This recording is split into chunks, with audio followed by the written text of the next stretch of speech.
Are you satisfied with your understanding of sustainability? If not, like me, imagine a journey together, a pluralistic one, with innovators, startup, academia, NGO, all together looking for solution to the greatest challenge of our time.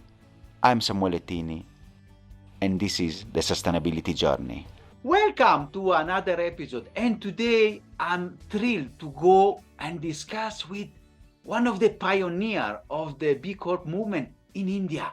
Actually, the first impact investing firm to be granted the B Corp certification, Caspian. And we do it with Avishek Gupta, who is the managing director and CEO of Caspian Debt, one of the two divisions, and we'll discuss about that. Avishek, thank you so much for being here with us today. Thank you, Samuel. Thank you for inviting me on your podcast. It's a pleasure to be here, and thank you for the opportunity. Abhishek, I'm really thrilled because a B Corp in India, that is now you will become soon the first economy in the world. You are the engine of the emerging market. But before going there, I want to discuss about you. What is your journey? How you have become a change maker in sustainability? I am currently the managing director and CEO of Caspian Debt, which is focused on providing capital to companies and businesses that work towards creating positive social and environmental impact. Before becoming the managing director and CEO of Caspian Debt, I have been with Caspian for close to 9 years now. I joined as an investment manager and over a period of time, essentially grew the business to the scale that it currently is. I have personally been passionate about creating change using business as a tool. So even before Caspian, I used to work with another organization which is now called Dwara Holdings, which is one of the largest or most innovative financial inclusion focused holding companies in India. I worked with them for about 6.5 years across multiple verticals. So I used to, for example, I helped set up a structured finance vertical for making it easier for social enterprises doing small business lending or affordable housing finance to get access to capital market financing. So I helped build that desk there. Prior to that, I was more managing a portfolio of companies that were solving problems in different rural supply chains like dairy, agri, clean energy, water and sanitation, and so on. I started my career building dairy supply chain company that was providing technology solutions to rural financial institutions to enable the rural financial institutions to offer cattle insurance and cattle healthcare packages to dairy farmers living in remote rural India. And we did this across 3 states, was reasonably successful, but we unfortunately had to fold up because of lack of funds. And this was, several years ago, close to 15 years ago, when venture funding in ag tech was not cool. Otherwise, this would have been an ag tech, insurtech company back then, and God knows how much funding it would have raised. My background academically is that I did my MBA in rural management from the oldest Indian college in rural management space called the Institute of Rural Management, Anand. I happen to be a dairy technology, so I've done a BTech in dairy technology and a master's in dairy chemistry before doing the MBA from Institute of Rural Management. So I am somebody who has always been associated with rural and development academically and professionally. This is wonderful, Abhishek. You can see the purpose already embedded and the work that you have started at the grassroots level, and now you are enabling the positive change with the impact that Caspian is delivering.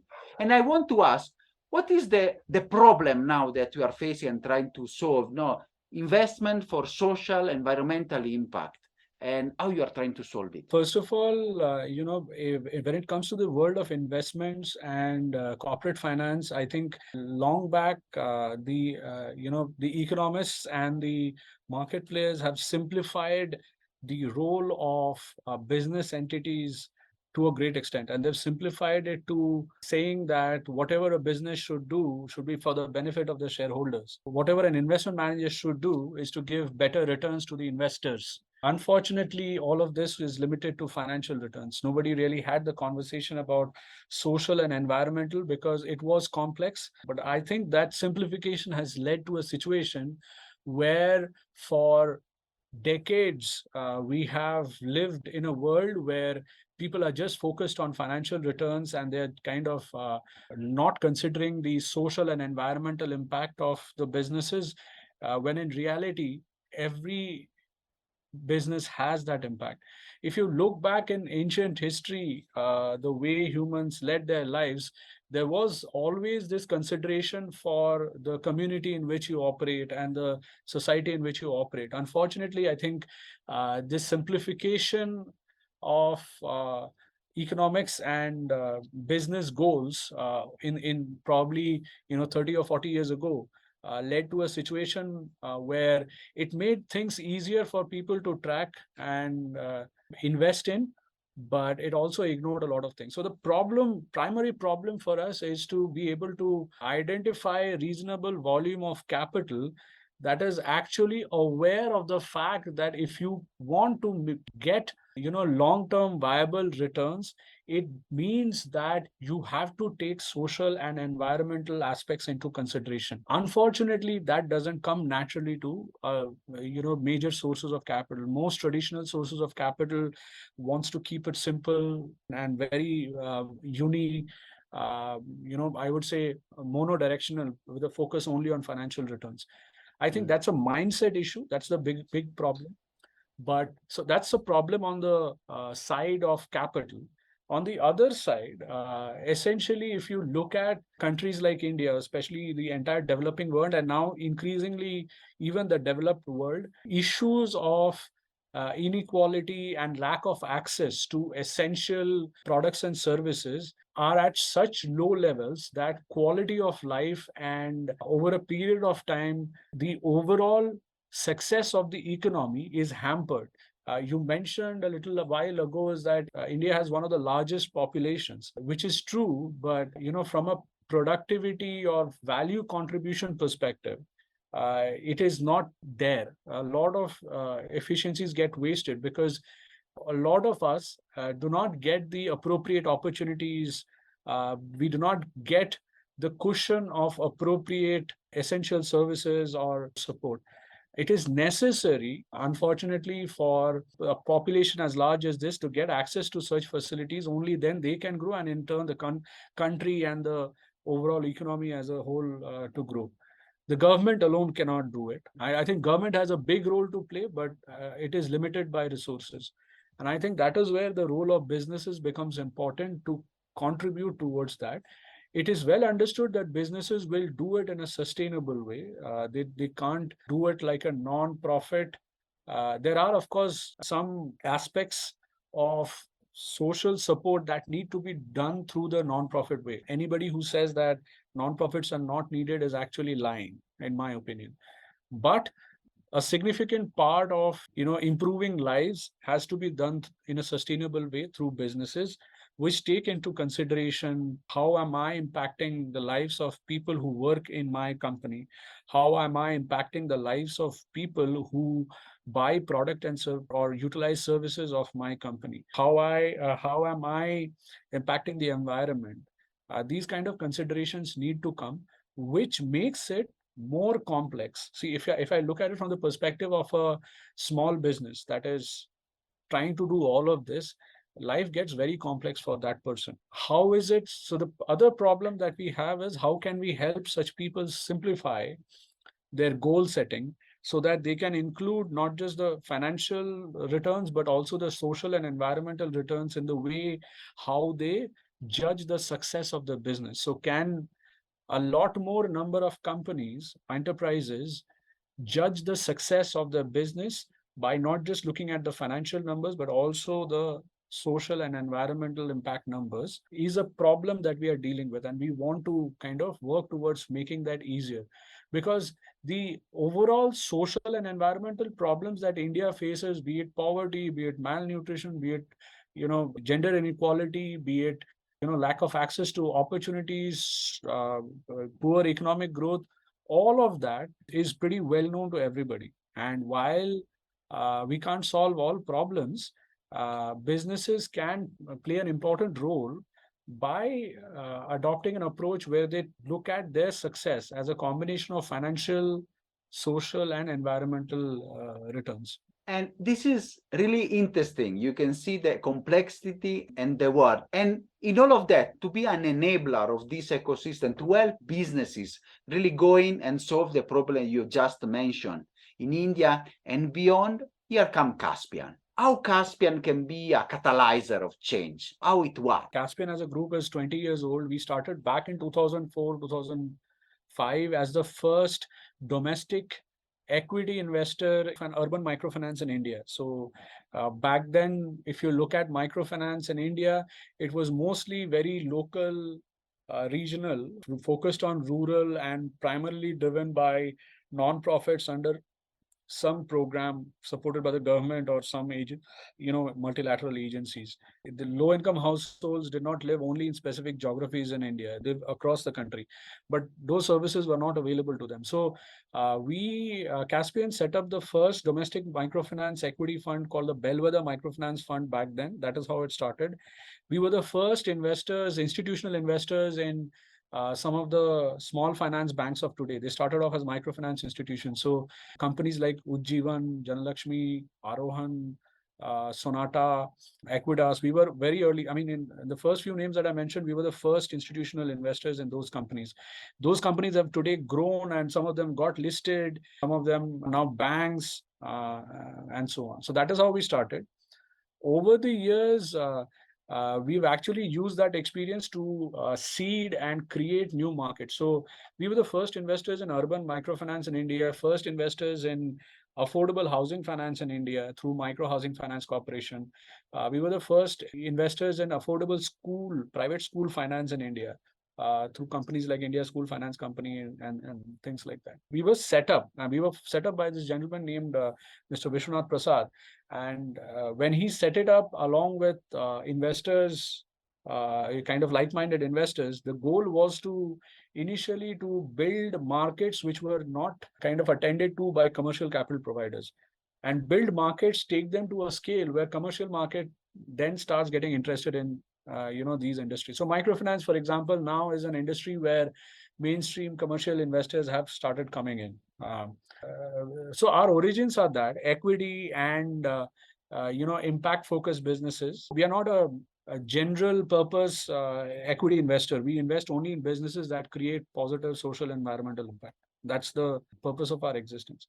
So while we were doing a lot of these equity investments, we realized that in the impact space, for companies operating across different sectors, not just in financial institutions or financial inclusion, but in sectors like food and agri, clean energy, healthcare, education, all these areas which have a direct social impact, and all these areas where in a way, a lot of businesses needed to be set up to deal with the issues that we were facing, either on the social or environmental side. Few entrepreneurs were showing the interest as well, but they were not getting the support of loans or debt from local, traditional lenders. So we realized that that's a gap, and that was also a market opportunity for somebody like us to provide support to these typical first generation entrepreneurs building asset light businesses that is trying to solve a social and environmental problem in one of the sectors that I mentioned. The way in which they want to build a business, it is, even though they are not poor quality businesses, by design, they are not suitable for a traditional lender to make loans to them. So we tried to address that problem, and that is where Caspian Debt was set up. So Caspian today has two arms. One, Caspian Equity, which continues to make equity investments into different types of opportunities in the impact space. I run the Caspian Debt business, which is focused on providing customized debt and quasi-equity to companies working towards positive impact. Over the last 8 years, we have financed close to 230 social enterprises, startups, and financial institutions across sectors like, of course, microfinance, small business finance, and affordable housing finance. That's on the financial institution side. But a much larger number of companies are in the space sectors like food and agriculture, clean technologies, affordable education, affordable healthcare, water, sanitation, and so on. what we essentially do is we specialize in creating the legal vehicles into which we raise capital from different source types of capital providers. So we've got DFIs supporting us, development finance institutions. We've got impact investors putting in capital. We've also raised capital from pure mainstream commercial capital providers who don't care about impact as well. We've got support from foundations who provide soft capital. So we've taken capital from multiple sources, put it all together, and then driven the money as debt to high impact businesses. I'll give you a few examples of the kind of businesses that we fund, but basically figuring out how to blend all this money and drive it to high impact businesses which otherwise wouldn't have got funded by the traditional sources. So that is how we kind of catalyze driving capital into high impact opportunities. It's really important this, because the two arms and the work that you are doing, especially as you mentioned, and that is also my experience here, many of the social enterprises that are really working even maybe at the grassroots level, it's very difficult, as you mentioned, to go to a traditional lender and to build that credit history. And that's why people like you and the work you are doing, it's really a catalyzer for change and the work. And I'm really interested now also the people that are listening to us, they want to see some of the success story of this work, of this almost now, wow, we are close to 20 years of work now.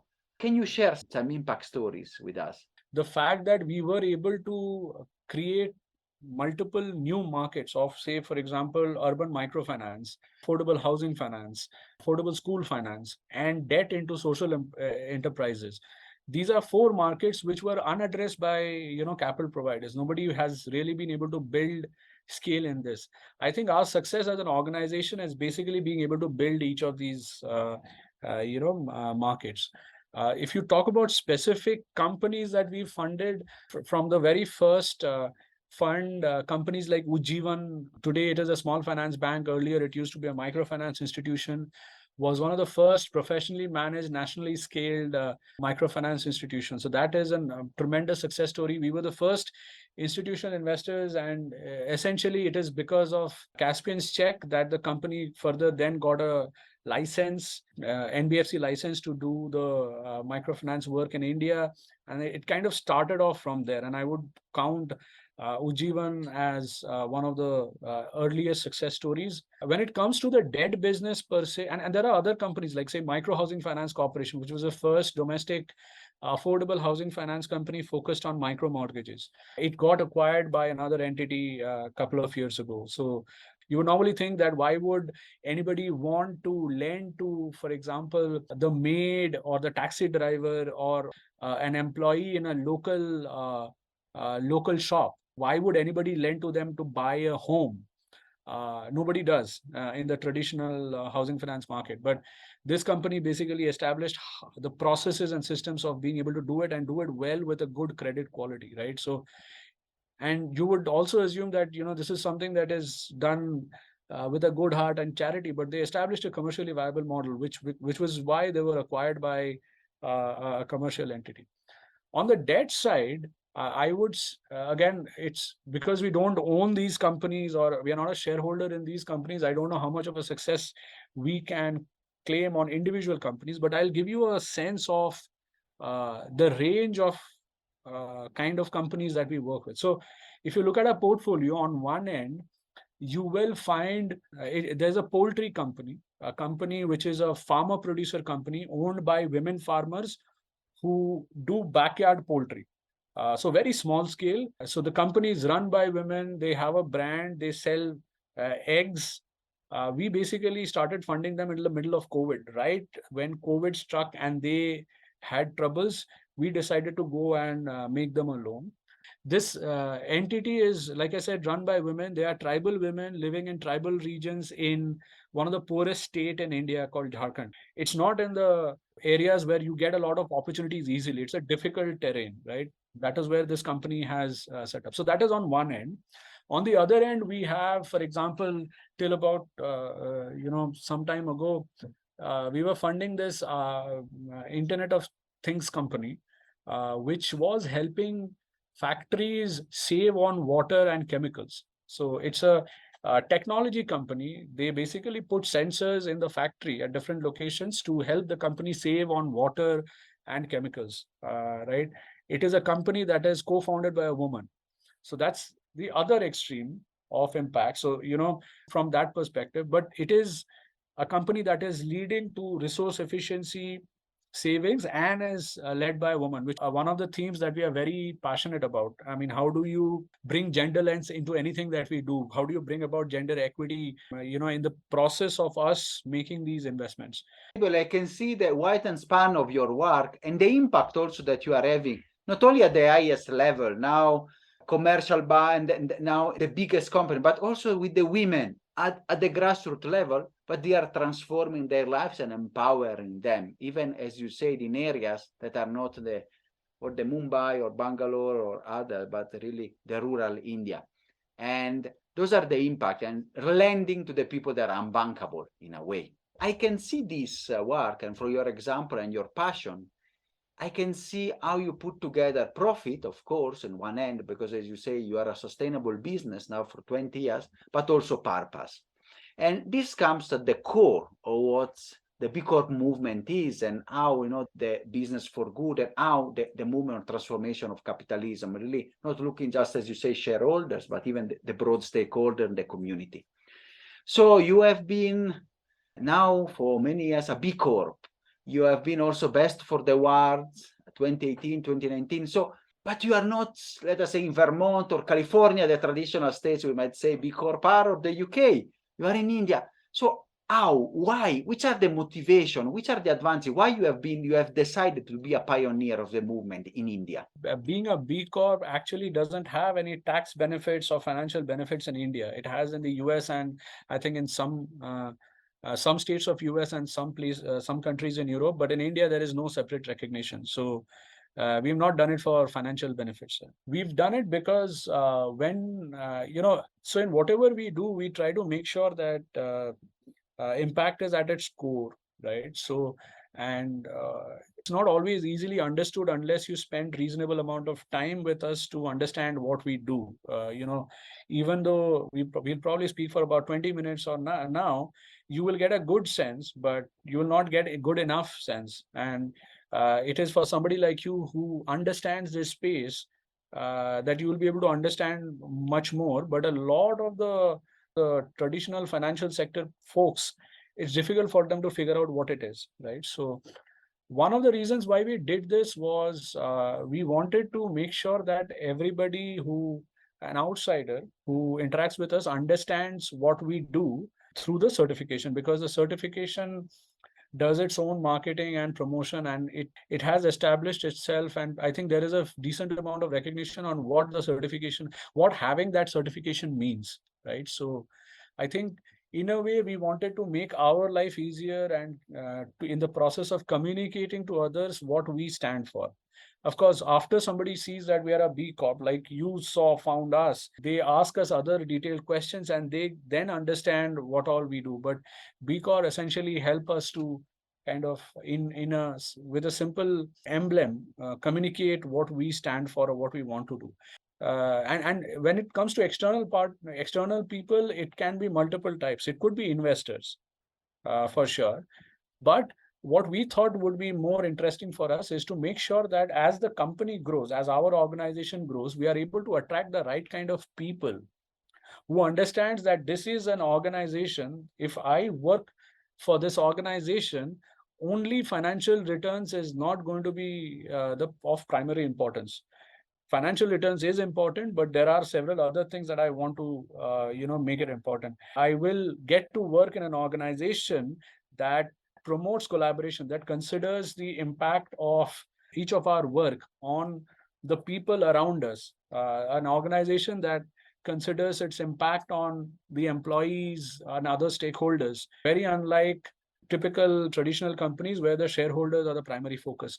So I think for us, getting to it might sound a little arrogant, but reality is the whole impact aspect and the fact that impact and business can go hand in hand, unfortunately, is not clearly understood by majority of the majority people. It is understood by a limited set of people, and we want to attract such people. And by using the B Corp certification, I think we've been able to clearly communicate that message in a growing company. So I think those were the two major reasons. We didn't have that kind of a certification in India, so we chose B Corp certification. We've actually been recognized by several agencies for our things like data transparency or our impact oriented work. But this certification essentially gave us the opportunity to codify what we do into that simple emblem and make everybody aware, every new person who comes across us aware as to what we stand for. And Avishek, what you said, it's really also part of what I've done in my research and the work. A lot of people say, really what you say, you condensate in this logo and this, the B Corp in the emblem, as you say, it's a long story short. It's a way to show the people to tell us where we stand, which are our values. And the second motivation is the one also many people is the one that also in the literature is the attraction of people of talent. When I see B Corp, I understand immediately Caspian, what it stands for. As you say, financial return is not our only purpose, not the prime purpose. We want to make an impact on people, on those women, as you said, that they are selling the eggs and the other one. So it's really a way, and it's really important, especially in a market like India, where it's not well known, just to get the right people that they have this burning passion for purpose and to make transformation like you, because I really loved your episode because I can see your passion, your burning power. When you talk about your work, you can see that it's not just the work, it's something that also you are really changing life of people in your country, in India. Thank you for, I mean, you are kind to say that. I don't know if I can change a lot of things, but I think 2 years of COVID should have made everybody think that, because I think COVID made us realize the value of our lives. I think all of us who are still living should be thankful for this life and do something about it, right? I mean, we could have been dead, probably made better use of our lives to make things around us better. We are going towards the end. I want to ask you, said especially after COVID, we need to do, and we know the crisis. We need to we have the responsibility as our generation to really do something good for this inequality and the problem we are facing. So, which is the way forward for Caspian? Where do you want to go, and how you can want even to more empower innovation in India?